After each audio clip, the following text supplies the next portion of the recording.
Cassie. I'm getting you on tape, okay? Say hi, please. Hi. You just killed Cassie. This is not a fucking joke. I'm shaking. I stabbed her in the throat and I saw her lifeless body. Dude, I just killed Cassie. These are moments when criminals vlog their own crimes. Let's begin with two 16-year-old high schoolers who made an entire documentary about murdering their fellow classmates. We're not going not to get caught, Brian. If we're going for guns, we're just going to end it. We're just going to grab the guns and get out of there, kill everybody and leave. We're going to make history. We're going to make history. For all you FBI agents watching this, you weren't quick enough. We were quick enough and you weren't smart enough. On September 22nd, 2006, Brian Lee Draper and Tori Michael Adamczyk, friends who had bonded over shared interest in horror movies, especially the 1996 film Scream. Brian and Tori decided to copy the movie's plot by carrying out a real-life murder spree of their own, targeting their fellow female student Danny Dixon as the first victim. And we're going over to Danny Dixon's house. We're gonna go snoop around over there and try to see if she's home alone or not. And if she's home alone, splat! She did. Don't fear. People will die. Unfortunately for them, Dixon wasn't home alone, forcing them to abandon her as their first target and choose a more vulnerable target, someone they had easier access to. Dixon's house. It's clear out there in the pasture. We've already snooped around her house a couple times. She's not home, so we're gonna go to the church over there and we're gonna call a girl and a guy named Cassie and Matt. They're our friends, but we have to make sacrifices, so I feel tonight it is the night and I feel really weird, it's at my stomach and stuff, and I feel like I want to kill somebody. She's our friend, but you know what? We all have to make sacrifices. Our first victim is going to be Cassie, Stoddart, and her friends. Turn your brights off, asshole. Well, we'll find out if she has friends over. She's gonna be alone in a big, dark house out in the middle of nowhere. How perfect can you get? I mean, like, holy shit, dude. I'm horny just thinking about it. Hell yeah. So we're gonna fucking kill her and her friends, and we're gonna keep moving on. I heard some news about Kirsten. She's gonna be home alone from 6 to 7, so we might kill her, then drive over to Cassie's thing, and scare the shit out of them, and kill them one by fucking one. Hell yeah. Why one by one? Why can't it be a slaughterhouse? 2 by 2 and 3 by 3?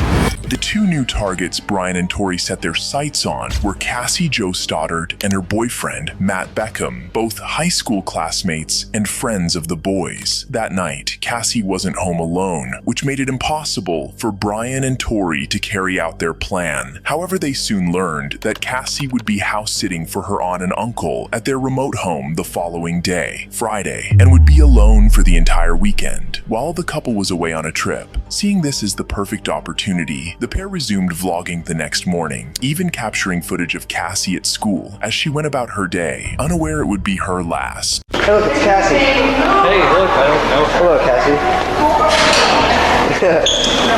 I'm getting you on tape, okay? Say hi, please. Hi. Okay, see ya. Wait, have you seen Tori? He's supposed to meet me here at 7:30, and it's 8:19. He's an hour late. You don't even care, do you? Okay. See ya. Brian and Tori managed to trick their way into getting an invitation to watch a movie with Cassie and her boyfriend Matt at the house she was watching, which conveniently aligned with their evil plan. They accepted the offer, then went to the school library, where they further discussed and wrote down the details of how they intended to execute this plan. What we're supposed to happen tonight, so hopefully nothing will go wrong. My dad was waiting for accident tonight. She's watching us. He's still watching us. I I'm sorry. I'm sorry, Cassie's family, but she had number one. We have to stick with the plan. And she's perfect, so she's gonna die. Anyway, so I'm at Stoddard's house, probably. And then we have a new victim now. Her name is Miranda Khan. She started to sleep, so she told me to be quiet and shut up, so now she's dead. I've always wanted to make a mark on the world and stuff. And this is a good way to do it.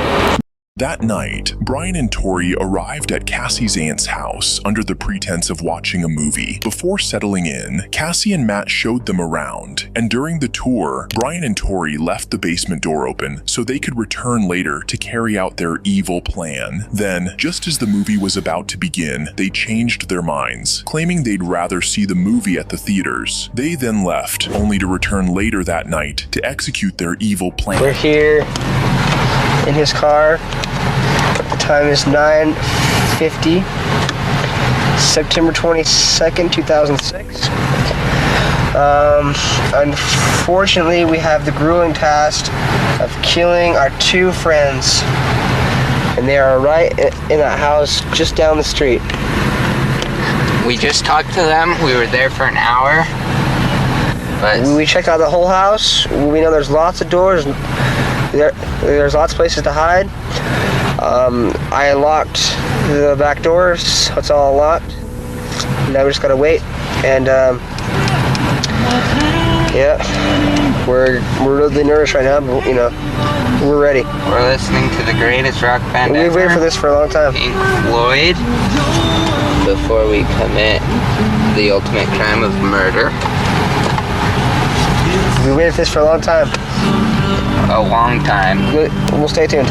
Brian and Tori returned to the neighborhood and parked a block away, then slipped back in through the unlocked basement door. After wearing their costumes, they tried to bait Cassie and Matt downstairs by making loud noises, and, when that failed, flipped the circuit breaker to plunge the house into darkness. Still no one came, so they flipped the power back on. Feeling uneasy, Cassie asked her boyfriend Matt to stay overnight, but when Matt's mother arrived around 10:30 p.m. to pick him up, she refused to let him stay and instead invited Cassie to come with them. Cassie declined, choosing to stay behind and fulfill her promise to care for the house and pets. Once Matt and his mother had left, Brian and Tori crept upstairs armed with 4 hunting knives they'd bought earlier and stabbed Cassie over 30 times, tragically ending her life.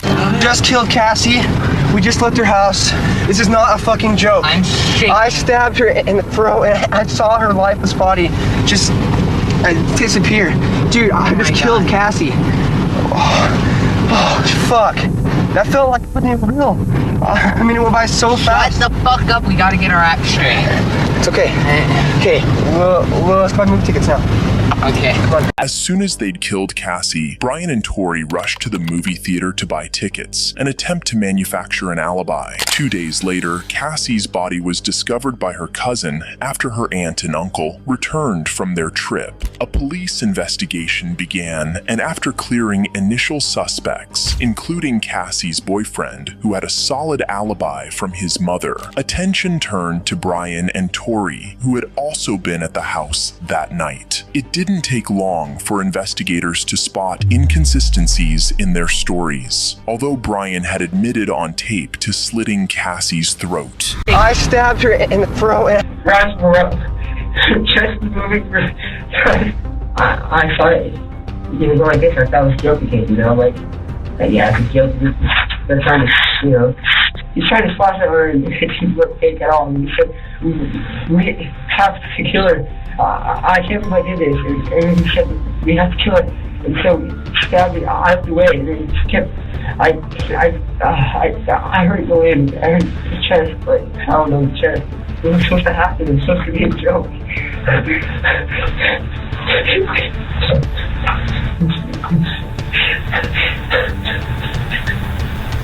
So sorry. By pitting Brian and Tori against each other, detectives secured confessions, recovered the murder weapons, and even restored their destroyed tape. Both Brian Draper and Tori Adamczyk were charged with first-degree murder, found guilty, and sentenced to life in prison without the possibility of parole.